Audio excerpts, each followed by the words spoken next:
If you watch TV or spend any amount of time on social media, you probably heard about the conflict between Israel and Iran. As tensions rise, many people wonder how this could affect the markets. The last breaking news is US involved in attacking Iran's nuclear sites. We will expect retaliation from Iran, which Iranian official already states they could hit US military bases and choke Strait of Hormuz. The effect of this is increasing oil prices and other merchandises, because now the ship that sails through the Strait of Hormuz must detour and use different and longer path to get to the destination. People are too broke now for another price increase. It's all over for United States and Europe economic. They say in times of war, inflation soars. So if you have millions or billions, it's okay, because you can always go to bank and ask for more money to buy more asset. But what if you're just an ordinary person who has saved up some money? It's not going to take long before that money evaporates into thin air. Hello everyone. I am here to guide you to protect yourself from hardship and get prepared for oncoming financial trouble. But today, we won't talk about real estate. We will talk about gold and silver and why you should own gold and silver as part of your portfolio too. Let's look at the latest example. A country which had very weak currency decided to print more money so they can buy food and gas from abroad. But after the government did that, the prices skyrocketed. The same thing happened in Zimbabwe.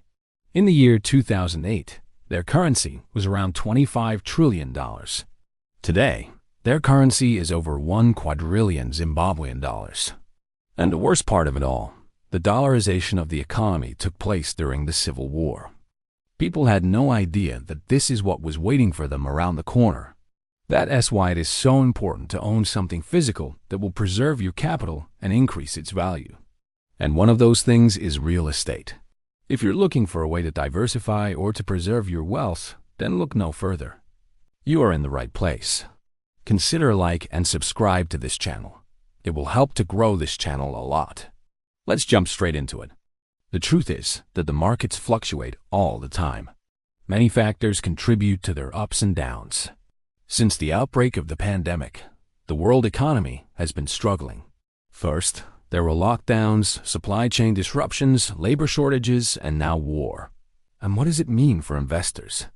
Well, generally, when investors feel uncertain about the future, they often turn to safe investments such as U.S. Treasuries.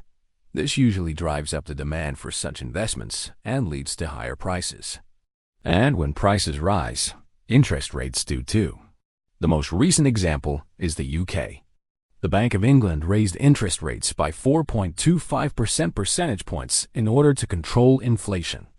But here's the catch. When you park your money in a bank, you don't really own it anymore. You lend it to the bank and in return, they pay you some interest. But what if the bank goes bankrupt? That's exactly what happened in 2008. When banks collapsed, people lost everything they had worked for years to save. That's why owning something tangible is so important. Something like paper money, for example, is nothing but a stack of colorful paper made out of hemp with green ink on them. There is absolutely nothing behind the money, but the government's promise that it's worth something. So in times of crisis, such as war, banking system failures, hyperinflation, or even natural disasters, having hard assets could be a smart move. I still remember when thousands of people lining up at the bank teller and hundreds more at the ATM to withdraw their money. Even the more recently of March 2023, Silicon Valley Bank was failed and running out money. Hundreds of depositors line up to withdraw money.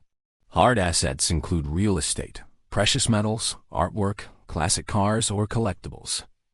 These assets tend to hold or increase their value when other investments fall. Real estate is one of the hardest assets you can own, but it's also one of the least liquid. I mean, selling a house takes months and it's expensive because you have to pay commissions, taxes, and other fees. So it's not something you can sell quickly. Luckily, there are other options. Gold and silver are considered the best store of value. Throughout history, these metals have held their value during wars, economic crises, and hyperinflation. Now let's see how the prices of houses, gold, and silver changed in the United States of America since 1960. We will use the data provided by the Federal Reserve Bank of St. Louis. From the chart, you can see that the median price of a home in the United States rose from approximately $17,000 in 1963 to over $400,000 in 2023. That is an increase of almost 2,400% in 63 years.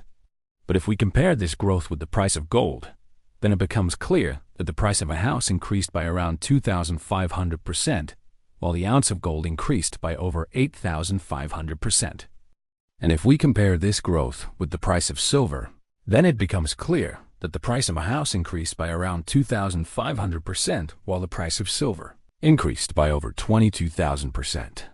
To sum up, the appreciation of the price of silver was 2 times higher than the growth of the median price of a house and 4 times higher than the growth of the gold price. And what about liquidity? Liquidity refers to how easily an asset can be converted into cash without affecting its value. Liquid assets can be quickly turned into cash without losing much of their value. Illiquid assets, on the other hand, cannot be sold quickly without taking a loss. Most people consider real estate to be illiquid because it takes time to find a buyer and complete the transaction. Gold and silver, on the other hand, are highly liquid because they can be bought and sold quickly on the market. Even if you have only $100 to spare, you can buy a 1/10 ounce silver coin called a dime. Dimes have been minted since 1796, and they are still being minted today. There are thousands of dealers all over the world that would be willing to buy your dime for cash. All that glitters may not be gold, but silver dimes are definitely a great way to diversify your savings. So when people say that gold and silver are the best store of value, they're not kidding. And if you think that inflation has hit us hard, wait until you hear this. Between 1913 and 1919, the average annual inflation rate was over 8. In 1919, the inflation rate reached nearly 19. The reason for this was the end of World War. The war led to a shortage of consumer goods, which drove up prices. Not only that, but also the U.S. entered World War I late, so they had to rush production to meet military demand. After the war ended, the economy began to slow down and prices began to fall. However, the inflation rate remained high due to continued military spending. In 1920, the inflation rate reached over 20%. By 1921, it was over 18%. And in 1921, it was dropped nearly 15%. This was the start of Great Depression, where people are in great financial trouble. The cumulative effect of inflation from 1913 to 1920 was devastating. According to the official figures, the purchasing power of the dollar fell from 100 cents to 41 cents. Imagine that your $100 today would be equivalent to $24 in 1922. However, unofficial estimates suggest that the decline in purchasing power was even greater. Some economists estimate that the cumulative inflation rate from 1913 to 1920 was actually closer to 50%.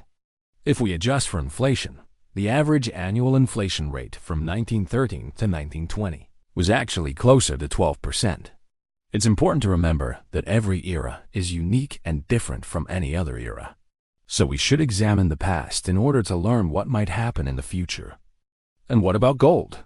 Why is it considered the ultimate store of value? The answer is simple. Its value is intrinsic. Intrinsic value refers to the value of something based on its inherent qualities, not on external factors such as market sentiment or economic conditions. For example, the intrinsic value of gold is based on its rarity, beauty, and usefulness, not on people's perception of it. Because of this, gold tends to hold its value over time, even when other assets lose value. Throughout history, gold has been used as a form of currency, a store of value, and an investment. In ancient times, gold was used as a form of currency. It was also used as a store of value by wealthy individuals and governments. In medieval Europe, gold was often stored in church vaults as a way of protecting it from thieves and fire. During the Middle Ages, many European monarchs used gold to back their currencies. For example, the English pound was originally defined as a specific weight of gold. Even today, many currencies are pegged to the US dollar, which is in turn backed by gold. In addition to its use as a currency and a store of value, gold has also been used as an investment.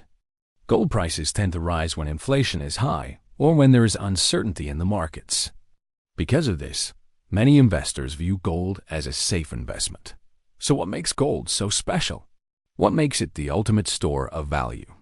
It comes down to a few key factors. First, gold is rare. It is not as abundant as other metals such as iron and aluminum. Second, gold is beautiful. Its luster and color have made it prized by humans for centuries. Third, gold is useful. It is used in a variety of industries, including jewelry, electronics, and dentistry. Finally, gold is divisible. It can be divided into small pieces without losing its value.